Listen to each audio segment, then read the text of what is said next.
Here we are. Well, I hope that everyone has been able to come back from the Netflix watch party to join us. And if you're not coming from there, and if you're just joining us live, then welcome, welcome to day 4 of Aberystwyth University's Identity Defined from the Christian Union.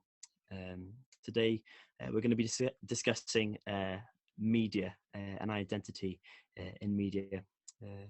These 2 weeks are our events where we're questioning where we place our identity in and how that affects our relationship with God and our relationship with how we view Jesus. We're joined with Dylan Brady this evening. Hey, Dals, how you doing? Yeah, good. Thank you. Thank you for having me. Yeah, thank you for joining us. Would you mind just telling us a bit about yourself, where you're from, what you're doing?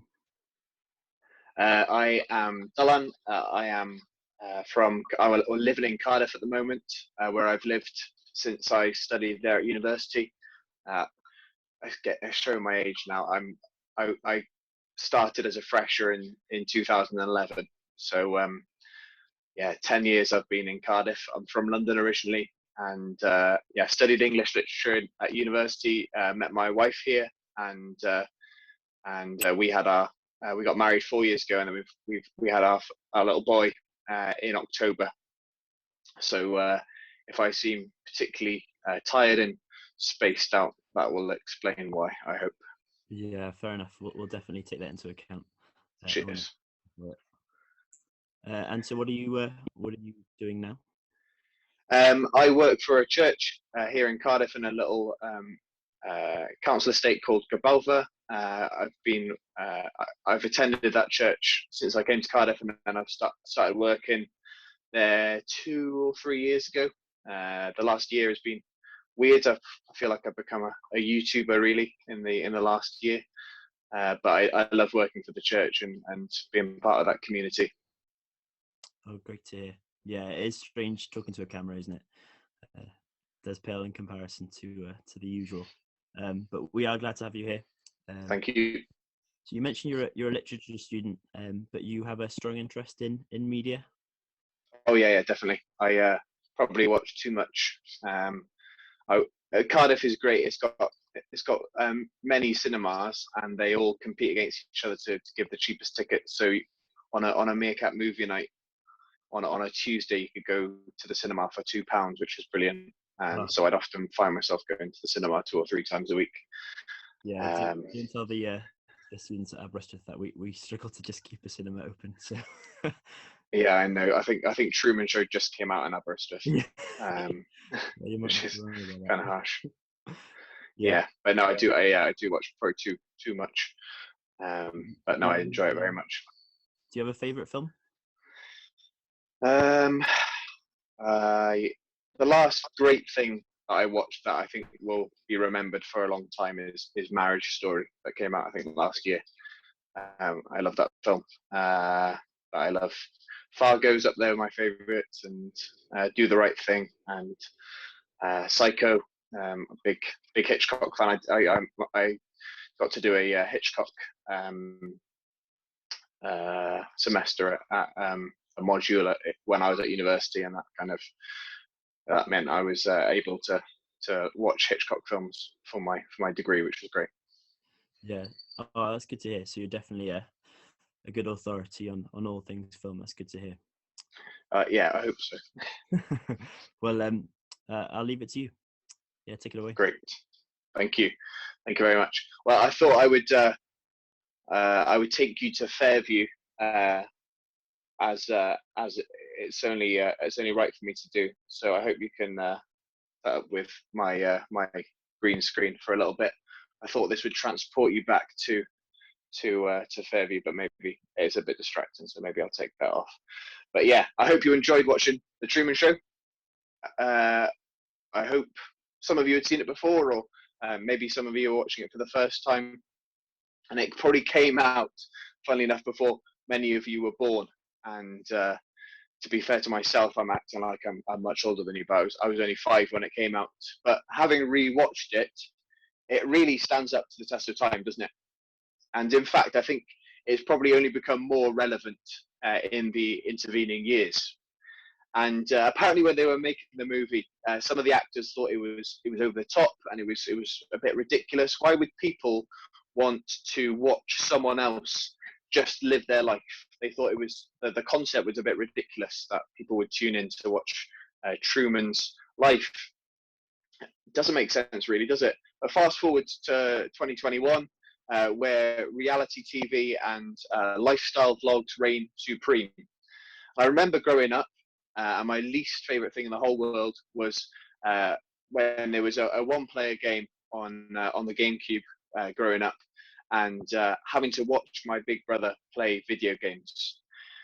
That was my idea of a nightmare. But now there's a generation of people who love nothing better than sitting and watching other people play games. And it's not just gamers. We love watching other people live their lives, the lives of strangers.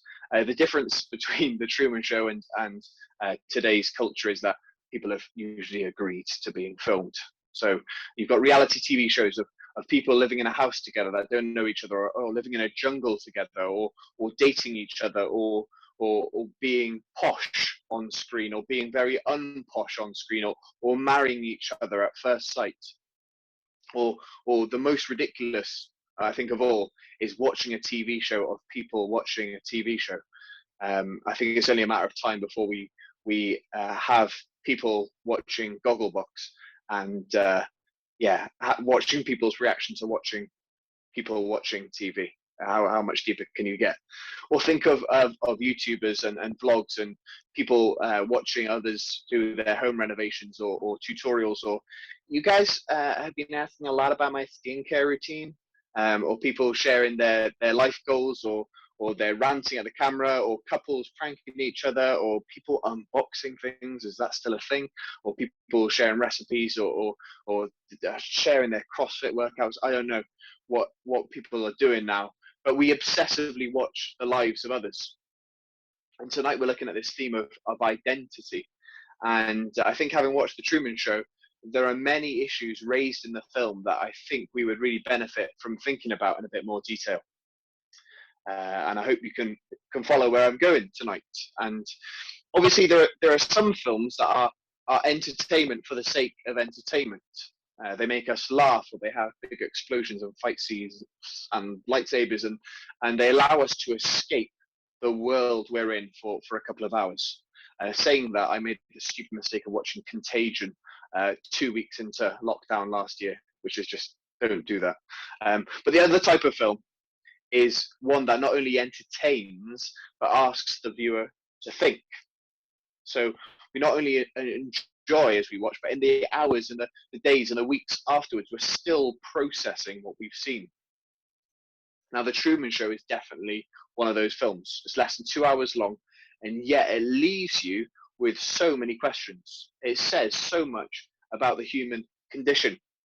I think there are three questions that I ask in particular that I think it would be really good for us to think about tonight.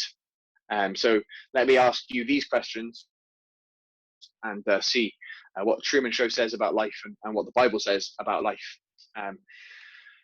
First question I think the Truman Show asks is there more to life than I can see? Is there more to life than I can see? There's a moment when Truman notices that there are the things that he is seeing in Sea Haven, they're not quite as they seem. A light falls from the sky. His radio messes up. People are acting strangely. His neighbors are just going around the block. These two men pin him to this advertising board every day, and the advertising always seems to change. He's thinking, is there more to life than what I know? And it could be the same for us. There are some things that we look at and we think, this can't be right. This isn't quite as it should be. Now, since the film has come out 23 years ago or so, there is actually a psychological condition now called the Truman Show delusion. This psychologist called Dr. Gold says, I've treated a number of young men who all believe their lives were reality TV shows. He's a psychiatrist at the New York School of Medicine. And he says he's encountered hundreds of people who've got this paranoia. And they say to him in his office, do you know that movie Truman Show? And he says, yes. And he's like, that's my life. And it's happened hundreds of times, so they've had to name it something. But for the majority of us, we don't live in this delusion, or thankfully, we don't live in a reality where we are kept in a TV studio and filmed against our will. But we do also ask, is there more to life than this? Or will we, as Christoph wants for Truman, accept the reality of the world with which we're with which we're presented? Now, I'm not for a second suggesting that we start questioning things and start looking at conspiracy theories. Please don't. Please don't. But we must ask ourselves, what are we actually here for? I think that's a good question, a healthy question to ask. Is life just the endless cycle of sleep and eat and work and attainment and entertainment? What is the goal? What is the meaning of life? Is it to settle down with a family? Is it to accrue wealth and to be able to pass that on to the next generation? Is it merely just to pass on your DNA? Is it to be happy? Is it to be a good person? Is it to be successful? Is there something more than those things? What is the meaning of life? To reference another film, Monty Python's The Meaning of Life. They joke at the end of the film. They haven't really got to the end of the film, and they want to discover the meaning of life. And one of the characters says, it's nothing very special. Try to be nice to people, avoid eating fat, read a good book every now and then, get some walking in, and try and live together in peace and harmony with people of all creeds and all nations.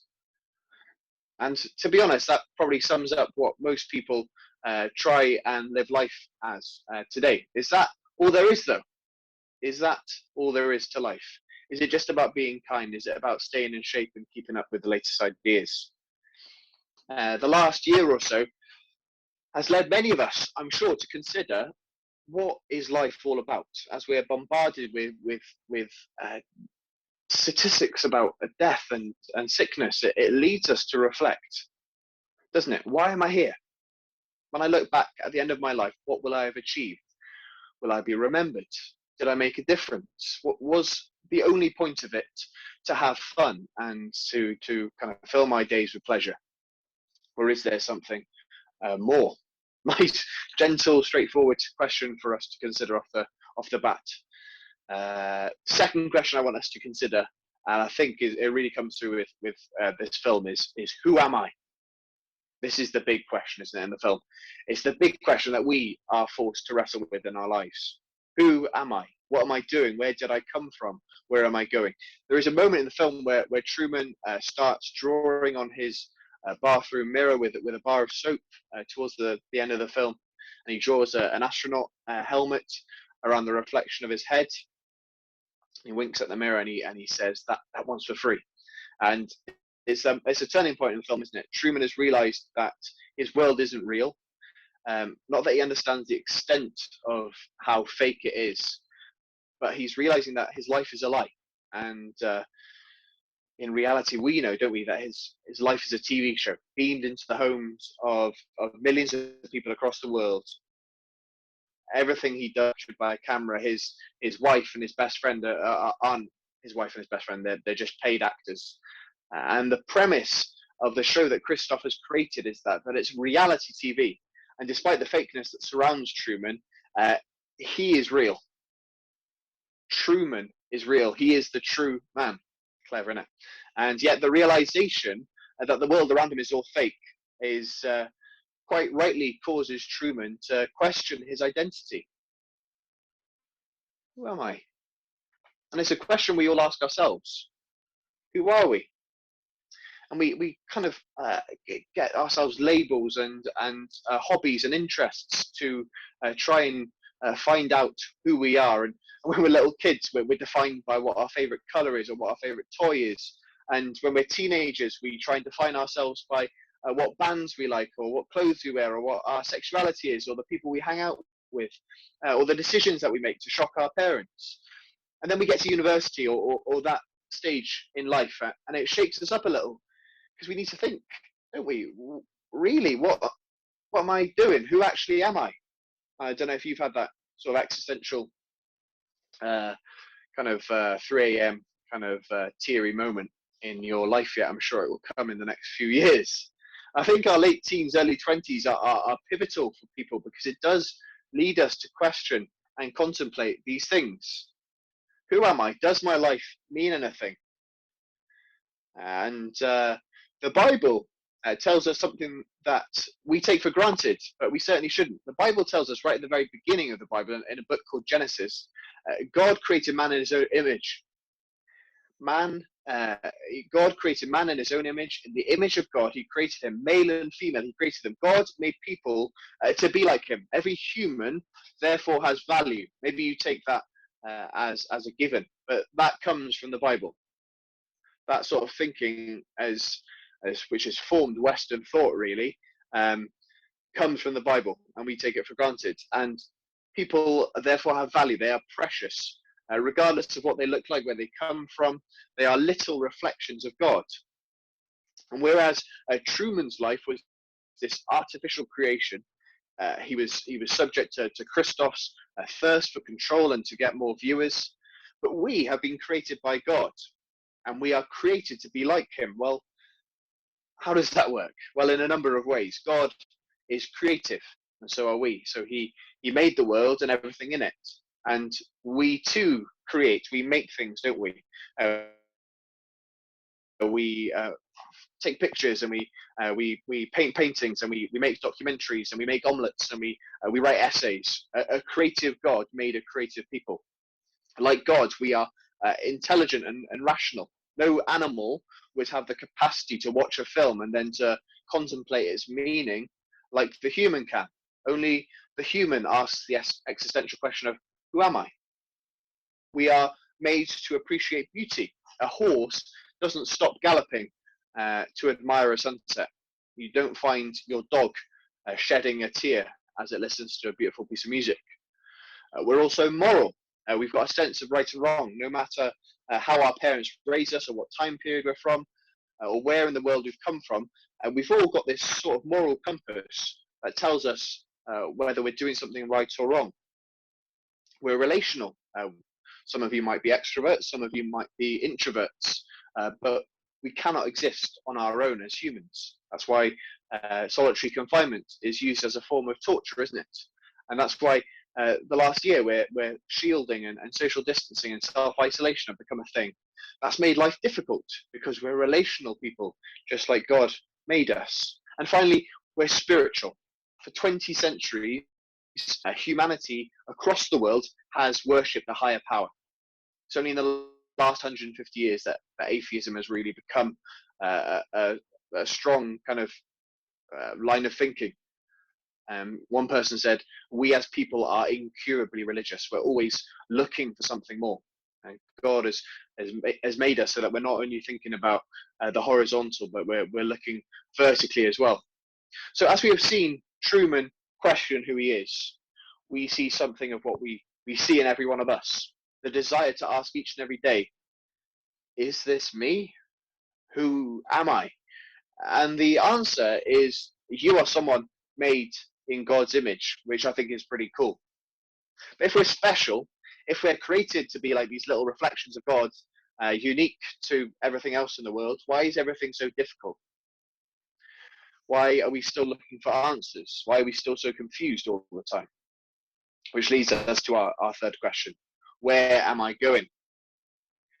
You see, in the film, Truman wants to escape, doesn't he?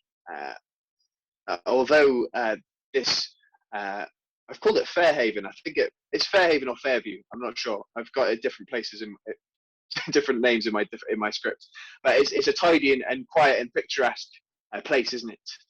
And all as beautiful as it is, it's actually a living nightmare, isn't it, for Truman? He wants to get out. The grass is certainly greener on the other side. And for Truman, that place is Fiji. He doesn't really know anything about Fiji. All he has heard of is that his true love, Sylvia, I think she's called Sylvia, has been taken there. So Fiji is this. It holds this special place. It's the unknown. It's the other. It's the escape. It represents hope, doesn't it, for Truman? And I think we're all similarly longing for something like that. And a bit like Truman, we don't really know what we're longing for. We have an idea, but we don't know what we want. And we think, there must be something better than this. Because I look around and I might even be successful and happy in human terms, but I'm still looking for something else. But where does that desire come from? Well, one Christian thinker said this: creatures are not born with desires unless satisfaction for those desires exists. A baby feels hunger because there's such a thing as food. A duck wants to swim because there's such a thing as water. We feel sexual desire because there is such a thing as sex. So if I find myself with a desire which no experience in this world can satisfy, he says, the most probable explanation is that I was made for another world. If none of my earthly pleasures satisfy it, that does not prove that the universe is a fraud. It probably shows that earthly pleasures were never meant to satisfy it, but only to suggest the real thing. End quote. What he's getting at is that we're looking for something bigger. We're looking for meaning. We're looking for satisfaction. But we're looking in all the wrong places. And as great as the Truman Show is at asking these big questions, it doesn't answer them. But in the Bible, which Christians believe is God's way of speaking to us, we have answers to our deepest questions. Let me finish with this comparison. The God figure in the Truman Show is Christoph. And sadly, he is what many people think the God of the Bible is like. If you pick up your Bible and you understand and you have conversations with people in the street, if you were to ask them what God was like, they would have, I think, a pretty similar idea to what Christoph is like. Someone distant, someone manipulative, someone thirsty for power and control, creating this seemingly pleasant world, which is in fact a prison, and then building a barrier so that he doesn't have to feel the effects of it. That's what people think God is. But the God of the Bible, if you read the Bible, and I encourage you, if you're going to have a view on something, please look into it. It's healthy. It's a healthy thing to do. The God of the Bible is not like Christoph.